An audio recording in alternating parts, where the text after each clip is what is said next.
Hey everyone, it's Andrew from MAO Magic, and I am here with the UP2 from Jawbone, which was kind of a surprise announcement that came out of nowhere with the UP4 as well. So even though the UP3 is just now hitting the market in April of 2015 after being announced in November of 2014, now they have the UP2 and the UP4 released already before the UP3 is even on the market. So we're going to go ahead and open this up, look at it, compare it to its predecessor, the UP24, and kind of look at how this compares to the UP3 as well as the UP4, which is a minor difference between the UP3. So the first thing I kind of noticed, and then minor thing here, but the packaging is significantly larger, which is a little bit different from a lot of the other companies, Apple, Samsung, any of them that are kind of going for the smaller packaging because it makes it easier for travel, more eco-friendly, takes up less shelf space, but either way, the packaging is quite a bit larger. Either way, we have the new charger included in the box here, as well as some basic instructions. Close that up. And we have the band itself, which also comes in a few different colors. Obviously, we have the black model here with like the crosshatch pattern on the front, and there also is a silver model available that has a very similar pattern, kind of like a crosshatching. Anyway, we have the new charger here, so it looks pretty similar to the old one. It has Jawbone on the end. It's a standard USB charger. It does not come with a power adapter, so you're going to have to use a computer or an iPhone, any other smartphone charger. But this one's a little bit different. As you can see, it actually has two magnets on it, and the inner side of the UP2 is the port.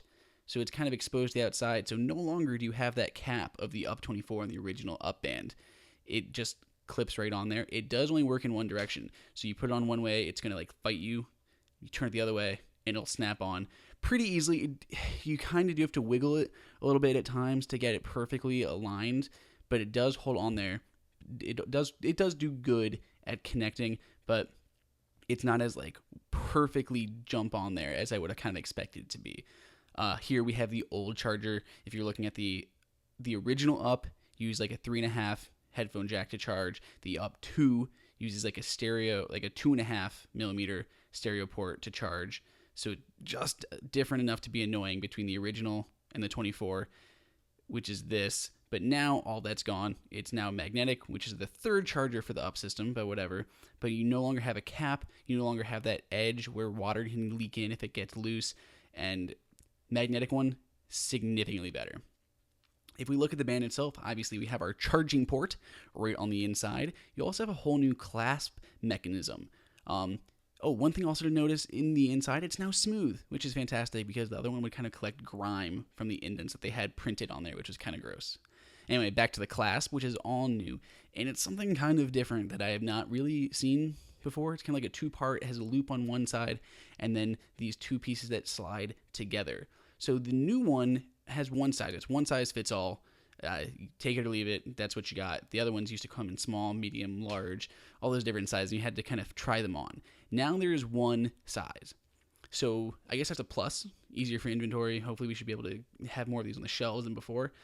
On the inside of the one side is the adjustable part. So it has Jawbone print on the outside. It looks very nice. It's, whatever this is, it looks fine, but it does not hold super well. Maybe I could tighten it by like squeezing the piece on the inside, but it has that grip which kind of allows it to hold on to where it goes. But it has slid for me after wearing it for a few days. It kind of has moved a little bit, so I kind of had to readjust it. But you don't really take it off that often, and it's a little bit finicky to put on compared to the old one. Also, another fun fact to throw out, Jawbone says it's 43% smaller than the UP24 as well as the UP1. But this clasp, I like it because it's far more comfortable. Like this whole band is significantly more comfortable than the UP24. But it's not as easy to put on. Like it's fine, you get used to it, but it's kind of finicky. It also doesn't have anything on the bottom, like right in the middle of your palm, kind of like the old one does. So when you're resting, those would kind of hit you. This is nice and smooth, especially for people with smaller hands where they're farther apart. Nothing's going to be there. So like on your laptop, the old one would just click against like my MacBook, and it was super frustrating. The new one much more comfortable, and the top is actually the button. So the old one had a button on one end. The new one, the top of it is actually a capacitive button. We're going to look at how that also lights up in a minute. So let's look at the app and how to pair it. Basically, I love the app. It is phenomenal. The new version of the app you can connect the UP2, UP3, soon to be the UP4, compared to the old app, which was for the UP2, and the UP move. Or UP24, sorry. Anyway, you just plug this in. You can see it lights up.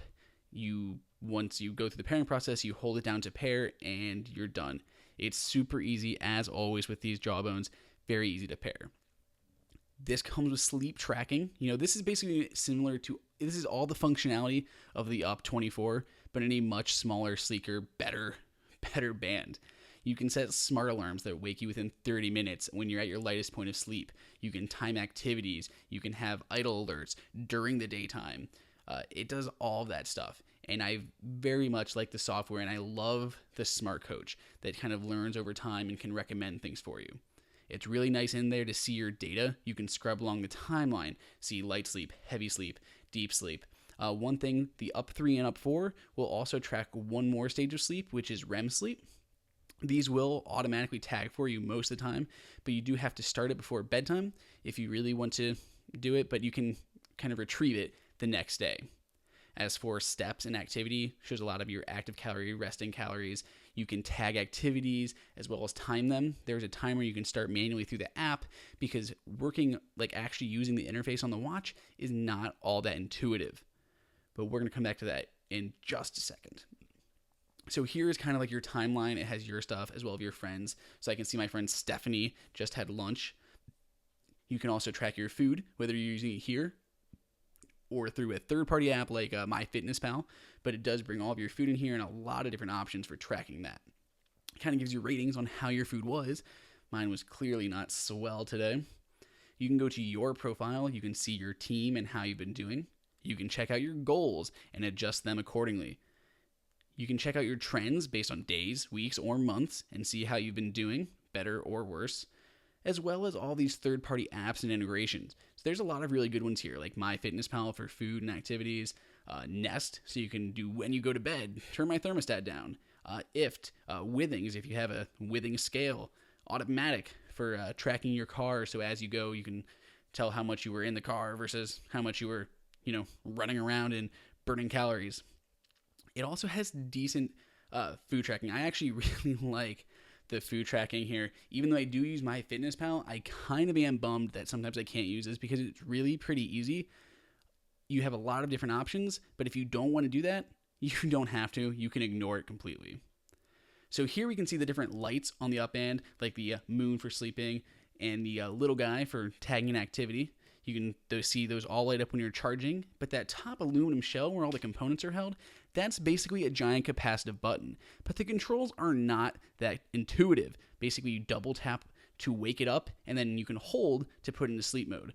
Unfortunately, I found this does not work all the time, or even a good majority of the time. It actually triggers on accident more often than not. The good thing is you don't have to use it at all, and you can track activities as well as your sleep all through the app itself. Very quickly, I want to mention the UP3 and the UP4, which are being released soon. The UP3 is going to add the GSR sensor, the galvanic skin response, to measure temperature and other aspects, as well as a heart rate sensor. Those are going to be the main differences between the UP3 and the UP2. It's also going to be a little bit bigger, that is the UP3, and the UP4 is going to be the same as the 3, but with payments using American Express. Other than that, the UP2 seems to be the one to go with. If you have any questions, make sure to throw them up in the comments. Make sure to subscribe, and I'll see you guys next time.